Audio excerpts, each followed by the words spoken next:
Welcome to the O Podcast, also known as the Only Women Entrepreneurs Podcast.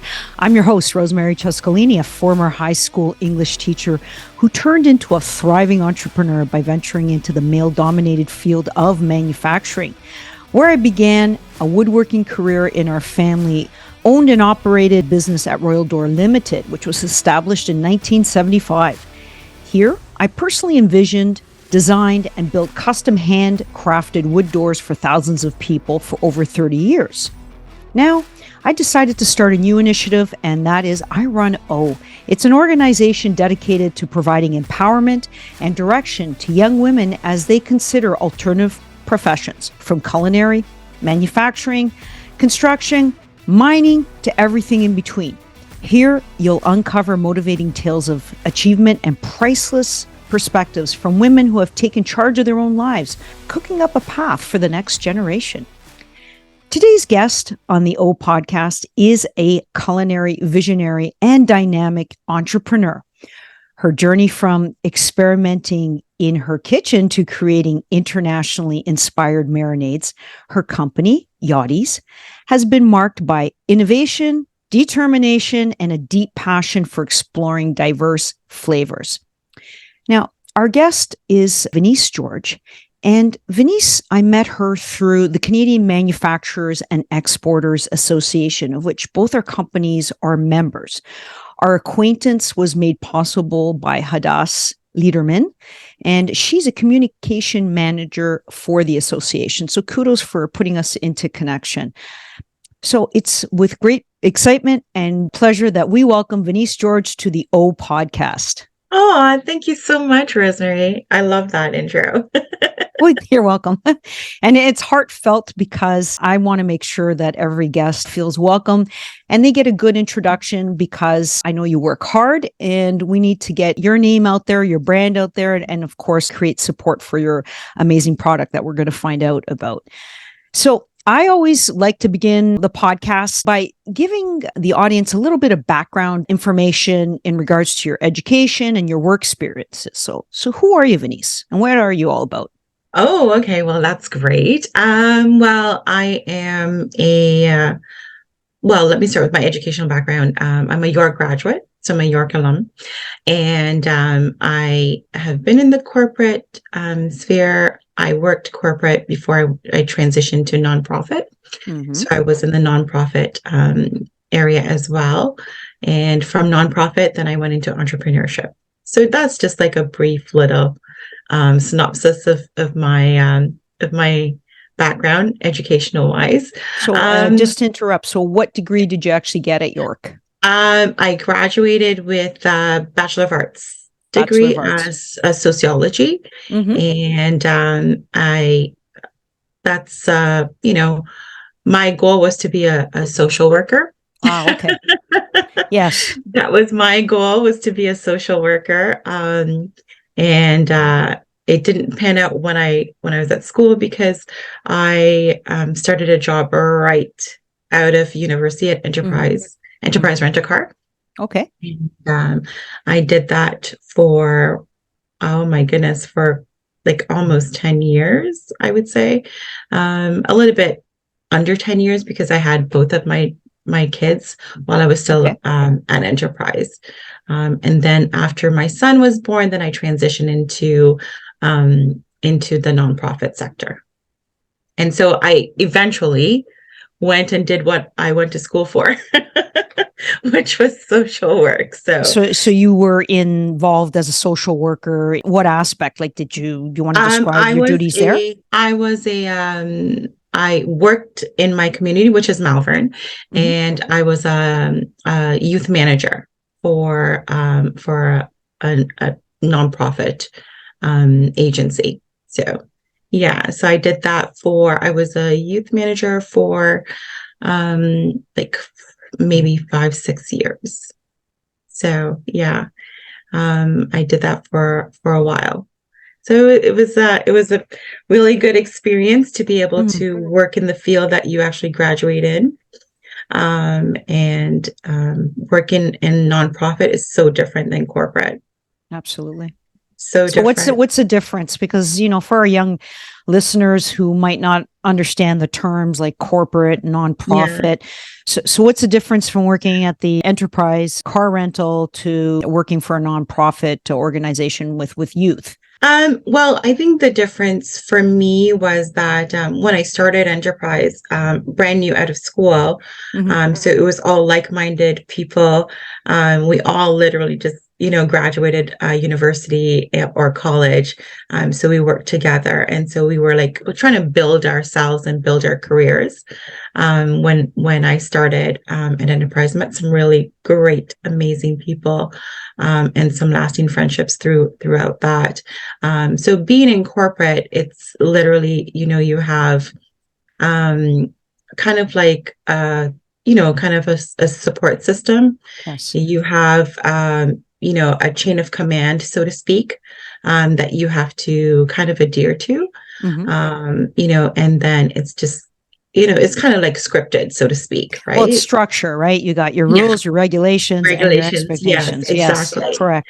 Right. So versus a nonprofit where it's, when you're working for a nonprofit agency, funding is an issue. Mm-hmm. You don't, it's not structured, so to speak, in the sense that things happen within the community and you have to be able to deal with it right then and there. As a youth manager, dealing with youth that maybe are facing, say court dates or, issues with school, issues with being on the verge of being homeless. So it's those things that you have to be able to come up with resources and come up with a, plan A, plan B kind of Mm-hmm. deal for them. So, so it's different in that sense because you have to be a support system for the youth. And I had an amazing staff that was able to, to be that support system Right. for them. Because, that's critical, right? Like Of course. sometimes you yourself is the only reasonable adult in their life. Mm-hmm. And they're looking for you for support Yes. and for that motherly or fatherly or brotherly kind of support that they don't have. And so, you have to be able to be empathetic, sympathetic, and, just like loving all in one. And, just to be able to mentor and to support them. Yeah, Sometimes, that's so important. sometimes we have to support them financially, Yes. right? Whether it So is true. because they don't have food to eat or they don't have, a way to get to work. So you've got to give them bus fare, and, stuff like that. So it's one of those things where it's like, it's heart-wrenching, but like you have to be able to say, you know what, it's okay. You have to reassure them it's going to be okay. We're Mm-hmm. here for you. We're here to support you. We're here to make sure that you make it, I think one of the things that my staff and I were very good at was to be able to know that they always had a place to come to Mm-hmm. at our agency, know that they always had supports, whether it is that they needed us to, I had outreach workers that would go to court, go on court dates with them. Mm-hmm. I had staff that would go advocate, to principals or advocate to guidance counselors or advocate to teachers, with the youth. So it's one of those things, when crisis happens, like for example, if there's gun violence that happens within the community, we have to rally around all the youth and to make sure that they still feel safe and they still feel secured. So it's one of those things where being a youth worker never leaves you. No, it doesn't. Because, and I think that's always been my passion and it's true to today. I mean, like, because I still I'm very supportive of youth endeavors. I'm still supportive and still It's reassuring terrific.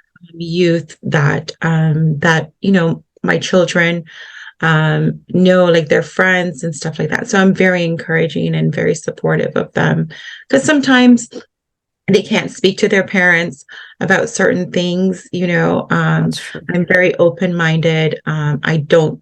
I come from a place of non-judgmental, Mm-hmm. because I think that it's very critical, for us to be able to provide an open air to, to youth, Yes.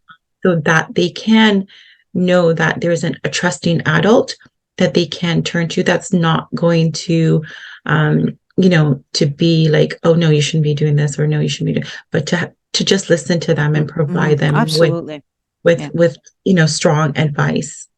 Well, see, I'm So passionate about that too. And yeah, when I very. started my career as a teacher and high school Yeah. teacher, and I was in an area in Toronto where there were similar circumstances, and my classroom door was always open to let kids know I'm there for you, to support you, and I believe in you, because I understood, just like you just said, that I might have been the only positive adult role model in their life at the moment. And I Yes. had to build a little bit of confidence and reassurance and trust with that youth. And Yes. I did it in the classroom. I stayed after school. I tutored them to make sure they got their assignments done and they passed their courses. I encouraged them to go to college or university, whatever Yes. they felt would be their passion. And then I would also coach. So I'd coach basketball and volleyball. And that way I created a nice bond with my students. And as the years progressed, I became a very popular teacher because the Because kids of that. knew Yes. I was there for them. I wasn't there for a paycheck. I wasn't looking at my clock or my watch and say, oh, Yes. another half an hour to class. No, I wasn't like that. I was very committed. So Yeah. the one thing though, the politics of the day chased me out of the classroom. I wasn't Right. able to do that job. And I couldn't stand in front of these young people and just say to them, you know what, I can't be the person the political system wanted me to be. So I resigned. And Right. the thing is, yes, I did go into manufacturing at the family business, but I always had this little burning passion in the back of my head that, I feel bad that I left. Yes. And Because, hence,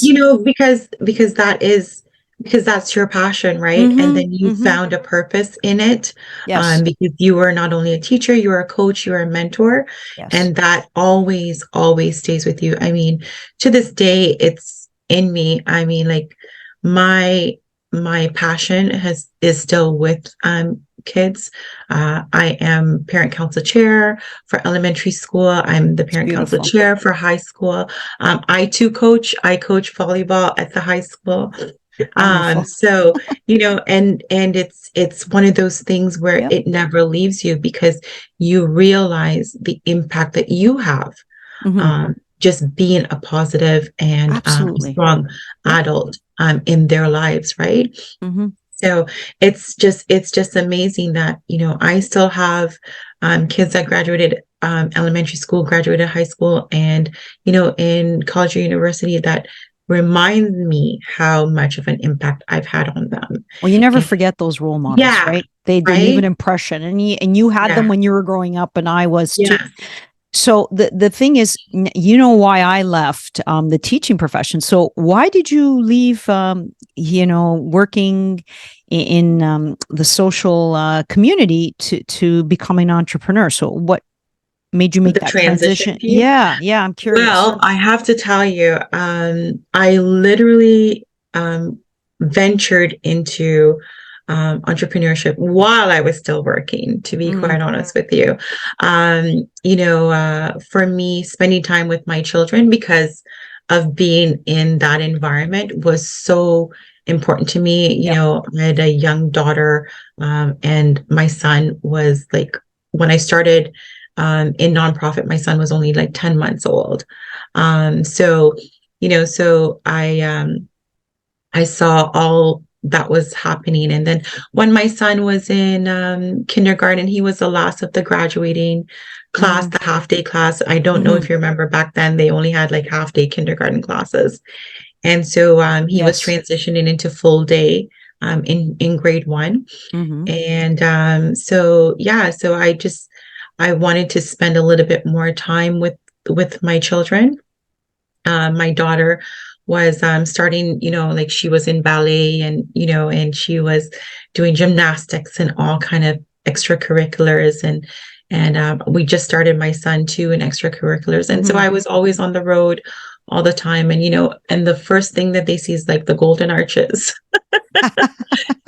You know what I mean? And so it's always like you're always stuck on the road and trying to get a quick fix, a quick meal, fast food, which is not really good for you. And being Jamaican, like that's not going to work for me, and not, it's not going to work. That's not something that I wanted to have all the time, because it's just not healthy, right? And No. And so my husband and I started to experiment, and because I'm like, I wanted something that it was not going to tie me down in the kitchen, just because after extracurriculars you still had homework, even though they were young and whatever, but you still had homework, you still had reading that you had to do with them, and and stuff like that. And I didn't want to have to be like tied down in the kitchen and not paying attention to them, so to speak. Because working in nonprofit, you realize the critical hours are like 3 to 6. And when you have like small kids, the critical hours really are 3 to 8, because, there's bedtime, and, there's like bath time and stuff like that has to go into that. And you don't want to spend like 2-3 hours or whatever just trying to prepare a meal thinking what you're going to do. That's right. And so, in the midst of experimenting, I came up with a marinade that didn't require me to be in the kitchen. It actually was just so easy. You just put it on, and the flavor was still there. And it was just like no marinating time. Put it on any protein and whatever. And obviously I had to try it on my kids, and they really liked it. So, and at such a young age, like, so I was like, oh, that's good. And then the real test of it was when you try it, with like your parents, and you try it with your parents' friends, and, and then they like it. And then you kind of figured, hey, that's kind of good, because, Jamaican people are very picky when it comes to their food. And so, if they like it and they are demanding like to take some home, or, or when the chicken is cooked or the pork is cooked or whatever protein that we chose, and they want to take it home, that's always a good sign. And at that time I was still working, and then, I brought it for my coworkers too, and then they liked it. And, so it was just one of those things where it kind of like word of mouth, and, and the positive feedback that we were getting.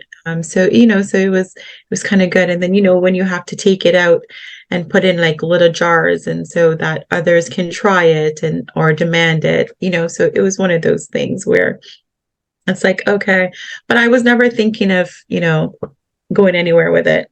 So you're just filling a family need, basically, right? Yes. Yeah. And rather than having fast food, because it's always the easier solution. Yeah. Which is not necessarily good. Like something quick and tasty, and like that's going to be healthy, right? Because artificial colors, flavors. And for me, it's like I want to know what I'm eating. I want to make sure that I can see the seasoning that's in my food, right? And so true. So it's just one of those things that was just very, very, very important to me. And for my kids to be able to eat it and to enjoy it, right? And they have to like it, right? Because if you make something and they don't like it, then you're like, oh, then you're in trouble. Then you're trouble. Really in trouble. So that's really neat. So to fill a family need, and to make sure that really how I started, and that's a cool story, because most businesses, though, they start with a need that they see, whether it's an immediate need with themselves, or with their family, or they might be even working in the industry and they see some sort of gaps and they say, well, maybe I can create a product that could fill this gap.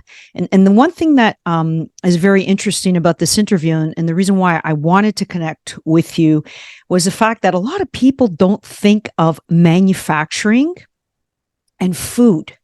Right. But everything we consume has something to do with manufacturing. Exactly. It's critical. So, people think, oh, manufacturing, you're like our business where you're working with wood and you got sawdust and you're making wood doors. But no, here that something that's really critical is food. We can't go on without it. We need it every day. It's just like the air we breathe. Yeah. That's great. Exactly. So let's continue on this journey here. You're experimenting with your own family. Yeah. Then how did you go on to set up your company, YAWDI's? Oh my goodness, that well, literally what I did was Toronto Public Library at that time had I think it was like a business seminar that they were doing, and so it was like different workshops and all that, and because literally my coworkers were like, oh well, why don't you bring it, kind of try and bring it into market because it's so good. And so the jerk marinade is literally what I created there. But TPL was doing some sessions, and then I attended them while still working, by the way. And I attended them in the evenings, and just kind of figure out how to start your business. Okay. If you have that in mind, and I again, that wasn't front and center in my mind. And then I did that, and I learned a little bit about the importance of having a label,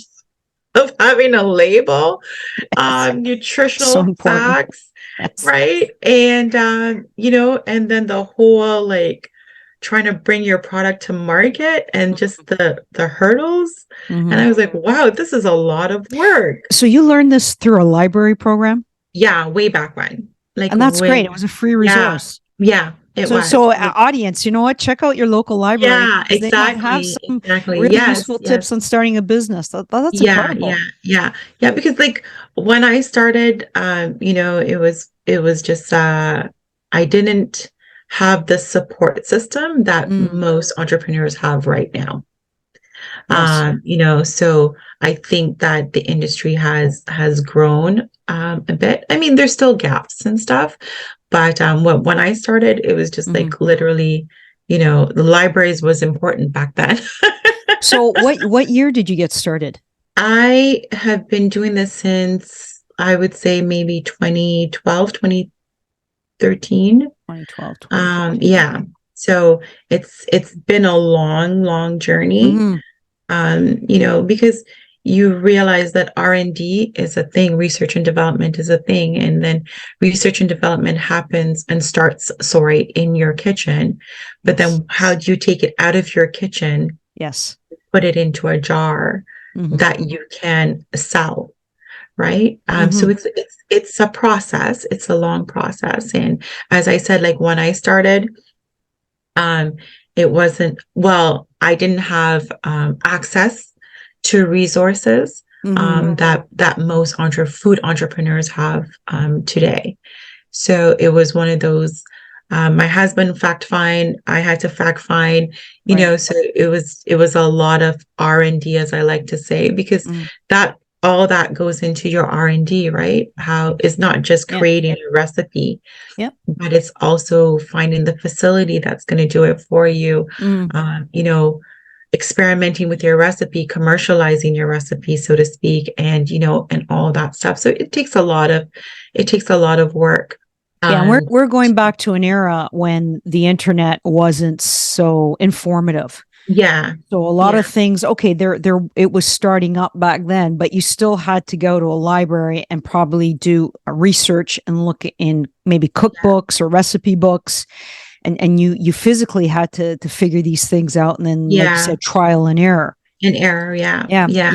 yeah, because like literally, once I did all that, it was just Hmm. overwhelming, to be quite I honest with you. bet. It was I like, couldn't what? That's a imagine. lot. It's like a It's a lot of lot. money. It's going to take a lot of money to move this forward, because you don't take into consideration you've got to pay to have someone like, design your label. Yeah. You've got to pay for the nutritional facts table. You got to pay someone to actually come up with a scaled recipe for you. Mm. You've got to pay for the ingredients to even start the manufacturing process. Wow. you That's a know lot of work. so it's a lot of work, that you yourself, and keep in mind, I still had a full-time job. I still was dealing with my Hmm. kids. I was still volunteering. I was still doing all of these things, and then this is one of those things where you had to, okay, maybe I'll put it on the back burner because this is overwhelming stuff. Well, it's a lot of work. And then I'm Yeah. now did you have any funding from the government whatsoever, or if it No. all fell on your shoulders? Yeah, yeah. Okay, so that's why it was kind of like sitting on the Overwhelming. shelf, Yeah, right? Because, exactly. like you said, you would had to have hired all these experts to have the product properly packaged and launched. Yeah. And like you said, you had a lot going on. You had your family, you had your full time job, and you had to keep your full time job Yeah. because you needed to. To fund it. So you self To fund funded, your dream, right? So right? yeah. Yeah, So to now self-fund it. Yeah. let's fast forward to today. Yeah. If for our audience that might be interested in going and starting up their own company, in food processing or manufacturing, what resources are available for them today that weren't available back then? Like, where would Oh they get my goodness. started? You know what? I think that there is so many. I'm part of an organization, Foodpreneur Lab, that helps up and coming foodpreneurs. They Entrepreneurs, have that's good. a cohort system. Mm. They do intakes for scale and for startups. So Mm. if you just have an idea, and you want to like figure out how to take it from your kitchen, as I said, to trying to bring it into a commercial size kitchen, then, Right. so they provide resource access to mentors, access to resources. They do, as I said, different cohort, depends on what level you're at. So they Right. do the startup for those that are, just thinking and ideation process. And then, the scale portion is like you already have, maybe some design labels and whatever, and then you just want to be able to bring it to market, so to speak. So there's that piece of it. So as I said, when I started, I didn't have that. You didn't So have that now. So is that right, yeah. just Ontario wide or is it nationwide? It's Ontario based right now. Hmm. So hopefully, because again, that is also a nonprofit. Oh, So okay. looking to gain, more traction, because there's a lot Sounds of like a great foodpreneurs idea. out there. Yeah, A and it's lot of good if you guys foodpreneurs out there unite. who, Hmm. all throughout Canada, who could and need to, like, have that kind of resource. I'm also part of the organization Canadian Women in Food. I am the BIPOC ambassador for them as It's well. And fantastic. it's just one of those things, that organization help, women in food, Hmm. with have access to resources. We do a Monday morning managers meeting. Literally, it's where we all come together. We Okay. share ideas. There is guest speakers that will come Hmm. in, depend on where you are in your business, and it's just an exchange of ideas, and it's a support system, literally. Yeah, That's what we are. and then that's fantastic because that's an Yeah, excellent start because with the internet, even though you might find yourself in another country, you might find yourself in another province, doesn't matter where, yeah, um, they can always reach out to the association and yes, ask questions. And I'm pretty yeah, sure you're going to get the answers for it. So it's a lot easier than when you first started out just going Yes. to the public library. Things have come a long way. I mentor too, right? So I do mentor That's some fabulous. incoming entrepreneurs, and I tell them, I said, listen, you guys have it so easier. I said, I wish I had a mentor that looked like me, that was, that was in the industry. Yes. Because when I used to go to these networking events, like, oh my God, I was literally like the only person of color in some of these events. So it was just, and I used to drag my best friend with me. So we were like the two, color people of, Oh, persons of color in the events. And so, it was just like, we always got a kick out of it because we're like, I'm like, you take that corner of the room and I'll take this corner of the room. And, I gave her questions and, stuff like that. And, because she's not in the food industry herself. that's good. You had a support network. I had Yeah. to go to shows and by myself. Like I would be one of maybe 3 or 4 females out of a show that would host thousands of people. So I stuck out. Right? Yeah. Like you did. Like, and then my husband would like draft up questions for me, stuff like that. So it was like a lot of research that went into so it's much easier now. Yeah, that's what I you're think saying, right? Yeah. So are there do you know if there's any like government grants that are available for like startups that young people or people thinking of going into entrepreneurship that could apply for?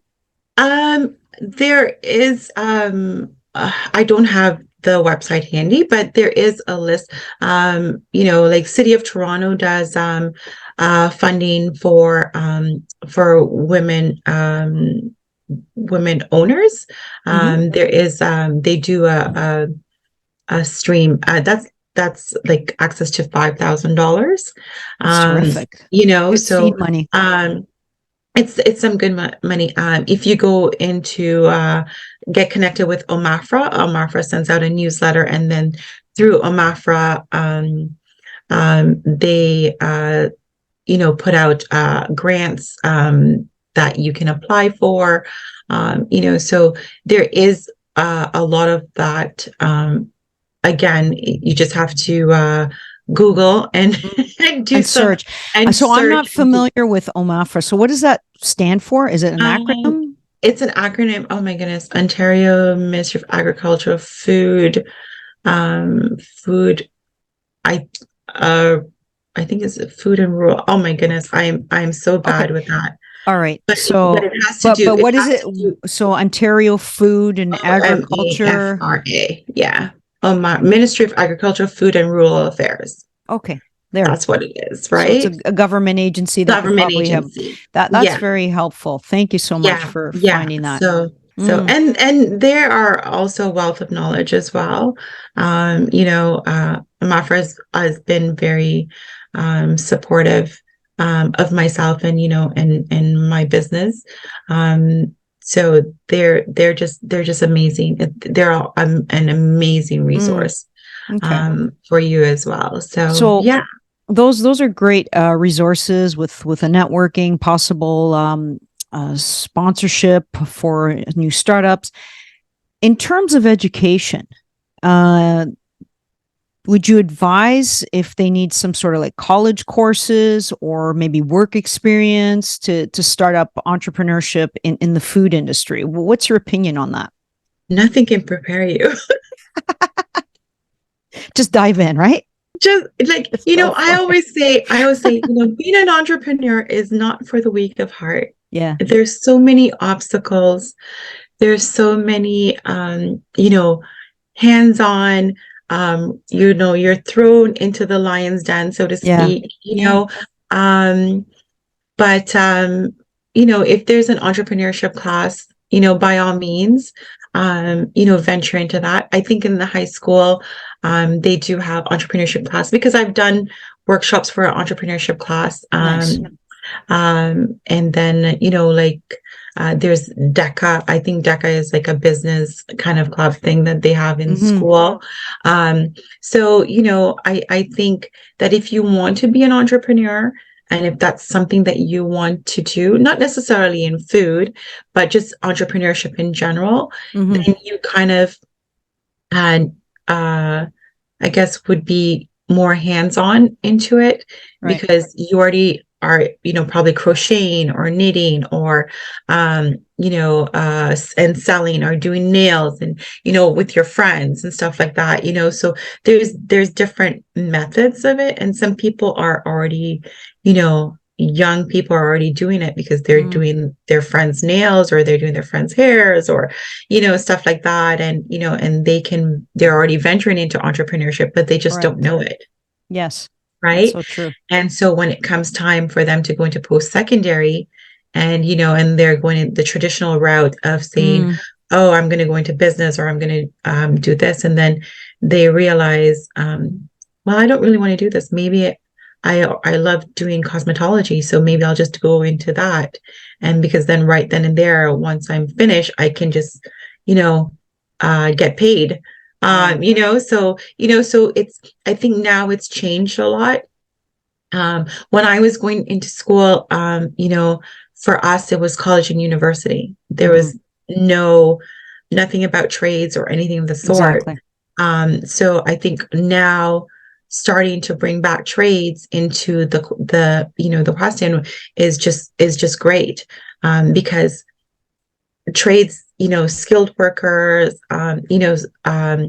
just being your own, a nail tech, or, a hairdresser, or lash extensions, that kind of stuff. Like these are already like entrepreneurs, and they're getting paid for their work, right? That's true. So I think for us in this generation, it's a little bit different what we see entrepreneurship as. And I encourage youth, and I encourage my kids too. I mean, do what you love, because entrepreneurship is about your passion, right? And Absolutely. it is, you are going to be successful once you are pursuing your passion. You're not going to be successful if you are just like dreading every day going into something that you don't even care about. It's one of those things. It's just like adulting, right? Yes. You went into 9 to 5 and you hate the 9 to 5 job. You hate it. You hate it. You hate waking up in the morning. You hate it when you're at work. You just hate it. And then the moment you come home and you're doing something that you love, it's a different feeling that you get. Right. Well, so I want to touch upon one point you made, passion. Yeah. Okay, so here you are working with the youth, and then you were creating a marinade for the purpose of your family, and then you ended up going to the library, and you're figuring out this entrepreneurship thing, and you had put it on the shelf for a bit. So what actually catapulted you towards actually saying, I'm going to do it? I'm going to start up my company, and this is what I'm going to be about. What was that trigger for you? I think that trigger for me was when it had to do with my kids, with my son. And I was just like leaving work all the time, because he was crying all the time. He was in the office all the time. It's okay, and mine were too. Okay. Right. And it's just like, it's hard. I had to leave work. I had to leave work and go get him. And then I had to make that time up, because I missed whatever time. Of course. I still had to make that time up. And it was just getting like later and later and later. And then I was just like, no, I can't. I just can't. And so, my husband and I spoke about it, and it's just something that we decided that I was going to venture into it. And still, it wasn't a full-time decision. It was still a part-time decision, right? Because the main focus was our children. Yes. Just so that there's a parent there to be present with all the transition that was happening and all that. So we decided that we wanted to make sure that we were there for the kids. And also, I think for me, working in nonprofit and seeing the impact of that I had on the kids, and I wanted to make sure that I was there for my kids, and be an advocate for my kids, because when they're toddlers and stuff, there's nobody there that can speak for them, quote unquote, especially if they're in the school system. So you have to be present, and you have to be there for them. And I know it sounds funny, but you have to be present Yes, in your child's absolutely. life if you're able to do that. Not all parents can do that. So it's nice when you have a support system that's able to be there for your child. And so for me, like, that was it. My husband and I decided that. And then, I started doing catering. And that's how the jerk got Yeah. so known, because again, that was a need that was missing in our community, because there was Mm, really like a West Indian restaurant really in our immediate in area. your And area, so I yes. started doing catering just for the agencies within the area and stuff like that. So, and then it just like It's word of mouth that really word got of you mouth. going, right? Yeah, That's so my important. business started with word of mouth, and it's still word of mouth, really, to Yes. be quite honest with you. Um, because it's like one of those things, right? Once you taste it, you fall in love with it. And I swear by that. I think that should be my slogan. So where are your products available? Like I know word of mouth, but Yeah. someone who wants to So the purchase it. products are available at Loblaws, Hmm. um, and then some Loblaw banner stores,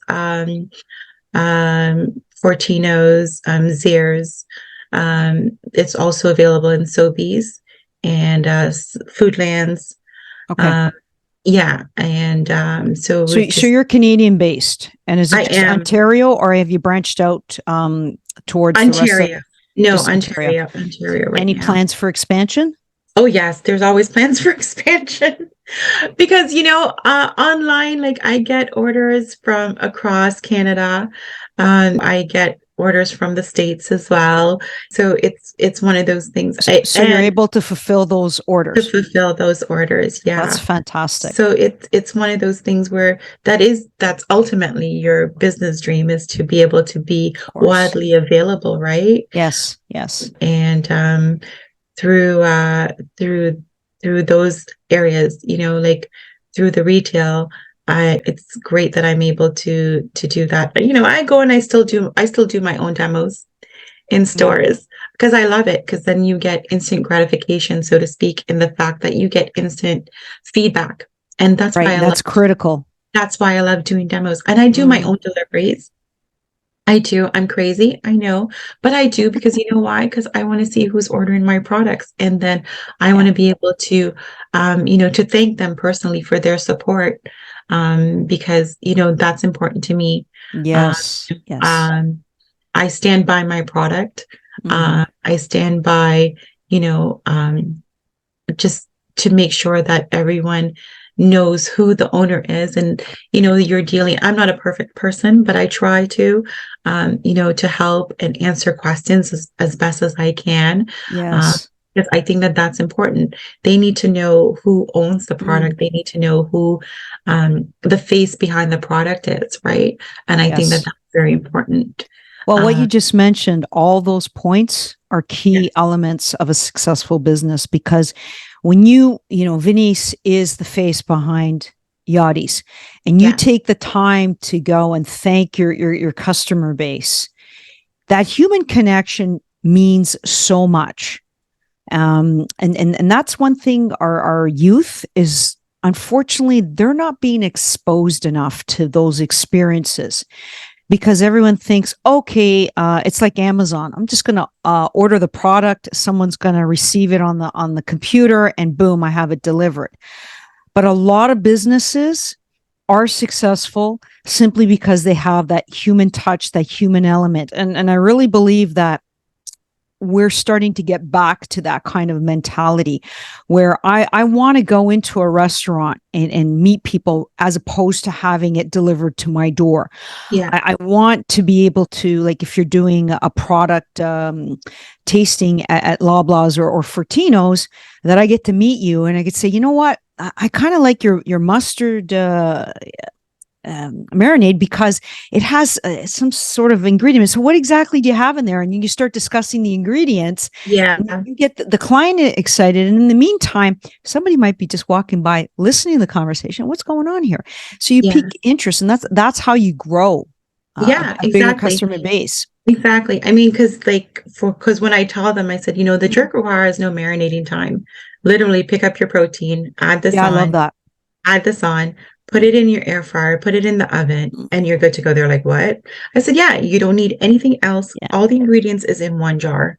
That's literally it. that's phenomenal. You don't need to, worry about, oh, what other seasoning do I need? No, you don't. It's already in one jar. And so these are the things that, are important to me, that everybody knows how quick and easy it is. And also the versatility of the other products, right? Because I always tell them, I said, if you want to have a little barbecue with your jerk, add a couple tablespoons of the pepper jellies. You can have a mango jerk barbecue. You can have a red pepper jerk barbecue, so it's one of a pineapple, or, and those things. And then I tell them exactly, like the lavender I have with my yogurt, and they're like, what? I never even know about that. I said, yeah. So these are the things that comes out when you do your demos, or when you deliver your products, because then they tell you also what they do with your products, and you're like, wow, I didn't even think about that one. So you it's an exchange of ideas, and it's just it's a compliment to you. Sure. And I love the personal touch, because that's what I would want. And I always put myself in a customer's shoe, like, what is the difference? Like, what makes you different than other people? And I always say, it's my personality. Like, what you see is what you get. Like, I'm not going to be like fake. Yeah. Like, what you see is what you're the real deal, basically. Right. Yeah. And, and I believe in customer service. I strongly believe in it as a up and coming food product. That's so important. It's so important that we're able to step out of our comfort zone, and to be able to, just reach your customer at their level, because at the end of the day, they appreciate that. Right. Yes. And I appreciate them for that. Right. And you know what? You're on the right track, because for our company, those are amazing things that we really, really hold true: quality, and customer service.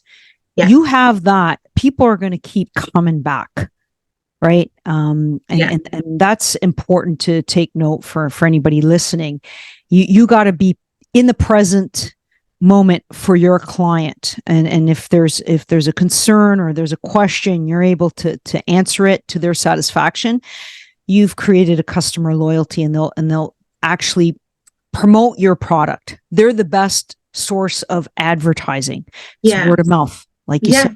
Yeah, and that's why I said that's brilliant. So it's amazing, because like when you do the deliveries, is because they received it from someone, or someone was talking about it, and they wanted to try it themselves. Yeah. And so so that way, how did you hear about my product? That's fantastic. Right. And then and so it's always been word of mouth for me. And then if they don't even see, if they go to like a Loblaw and they don't see it, then they message me and say, I went and I didn't see it. Like, do you know where it is? And then I try to find out where it is, and then I help them out as much as I can. Try to find a local store that has it in their area. These are all the things that I want to be able to do for my customers, right? Because they're supporting me. Yes. So it's my obligation to them to be able to support them. Yes. And it's just the little things that matter, right? Yes. So that's my difference, I guess, and it's an important difference. So helps women build thriving businesses. That's our goal here. And learning from our mistakes is critical to building a thriving business. So could you share a moment of failure or setback in your entrepreneurial journey that ultimately taught you some valuable lessons? Oh, wow. There's a few, because I saw your expression on your face. There is a few. I can't wait to hear it. Oh my God. I think for me, it's, one of the main things is not asking for help. Not asking for help, trying to do everything on my own. You get overwhelmed and you get burnt out, and then you start questioning yourself. Why am I going to continue to business. Why? Everything's always why, right? And it's not necessarily asking for help from the people in your industry. It's just asking for help from your support system. Okay. And I learned that the hard way, because there's been so many times where I just wanted to give up my business. And then thank God for my husband and thank God for my best friend, because they've had to talk me off numerous ledges. Yeah. So you're ready to jump ship. I was ready to jump ship. Okay. I was ready to jump ship, because when you self-finance, your business and, and all that stuff, and then your kids are missing out on the vacation, So hard. and, because, I'm Jamaican. The kids have been going to Jamaica since they were babies, and to not be able to go, every year like they were used to, it's kind of hard, because then when you have to put everything into your business, it's hard. Yes. Right. So I think the main thing for me is to be able to know when to ask for help. And I say that to everyone that That's good. And for me also, the other thing is, know who is for you, know who is for your business, because not everybody is for your business. Yes. Not everybody understands your business. Not everybody understands your passion. And I've had to learn that the hard way as well. Yes. Right? Yeah. So know who is for you, know who is there for your business, and know who's going to be there with you through the thick and thin. Because it's very hard. You have those that are going to ride your coattails, and they only want to come in when you are like way when you're up winning, here. when you're winning, right? But when you're down in the trenches and they're like gone. the water is like coming in on you, and you need a lifeline, nobody is there to throw you that lifeline. So know who's going to be there for you. That's an incredible piece of advice. To throw that lifeline your way, because it's hard. And that's why I say entrepreneurship is not for the faint of heart. You have to be strong. You have to you have to you have to be able to be what is it, a duck, let the water roll off your back or something like that. You have to have thick skin, right? It's you're going to be thrown so many hurdles that you're going to get knocked down, but you got to get yourself up. Oh my God. And I'll tell you, once you think that you overcome something and you're like, yay, that's so good, something happens. Another event's going to put you 10 steps behind. Yeah. And you're like, I just overcame this. Yeah. Just keep going. So you have to push through. You have to push through. So true. And then these are lessons that I've been teaching youth. And then whoever thought that you'd need that kind of lesson yourself, right? But these are things that I always say to them, like, a teacher is against you. It's okay. Just do your work. Go to school. Hand in your assignment. Just focus. It's okay. Not every teacher is going to like you, but there will be that one teacher that will make that difference in your life. There will be a coach that is just going to make a difference in your life. Someone will. Again, it's the know who is there for you. Know who is there, who's going to be there with you through the thick and thin. So just the same, the same principles that I teach the youth is the same principles I'm going to say to being an entrepreneur. Know who's going to be there for you. That's great. So yeah. So it's a lot, Rosemary. Like I could go on. It's a lot. We can go on forever. So as we wrap up, Veneise, we're immensely grateful for your time and your insights. For our listeners who want to connect, learn more about you, purchase your products, where can I send them to? Well, you can do YAWDI.ca is my website. On Instagram, I'm at YAWDIs. So it's YAWDI.ca and YAWDIS on Instagram. By all means, connect with me through the website. I do return emails as well. And I always get a kick out of that when I respond to an email and I say, thanks so much, for your support, Veneise. And then I get a response back, is this really are you the owner? And I'm like, yeah, I'm the owner. Yeah, oh my God, the the owner sends the emails. I'm like, yeah. I'm like, is that weird? And they're like, yeah, it's very weird. So, It is. It is. No, I like so, to personally do the same thing. I like that human so connection that we human mentioned earlier. connection is so crucial. Yeah. Yeah. So go out there and go Yeah. some marinade and Yeah. support And I Venise's always company. I will always tell you, like, what stores are in your area so you can go and purchase the Fantastic. products from the stores as well. And, and I always say, if I will find you one, don't worry. If I can't find it, then I'm going to deliver it to you. You can ship it also to online. So that's tremendous. Yeah. So Yeah. So that's what I do too. Yeah. So it's great. So I want to thank you again and our audience for tuning in to the Only Women Entrepreneurs. We're here to support and uplift women on their entrepreneurial and alternative career journeys, whether that's in the culinary world or any other. To continue exploring our rich pool of resources, visit our website, onlywomenentrepreneurs.com, where we have interviews, guidance, resources tailored specifically for women navigating the business world. Here you can also find my personal development and business courses to help you on your journey. So whether you want to start a business or you think about going to the next level of your career, I can help guide you every step of the way. Don't delay and book your free consultation with me. If you're on social media, check us out at Only Women Entrepreneurs. That way you stay connected with our growing community of like-minded women who are building their dream lives. We're here to provide the tools and guidance, inspiration, everything you need for your successful journey. We only get stronger as a community if you share. So make sure that you let everyone in your circle know we are here. Hit subscribe so you don't miss out on our next episode. It drops every Tuesday, 11 Eastern. And again, thank you so much, everyone, for tuning in. And of course, I look forward to bringing you a new guest on the next episode. Thanks again, Veneise. Oh, thank you so much.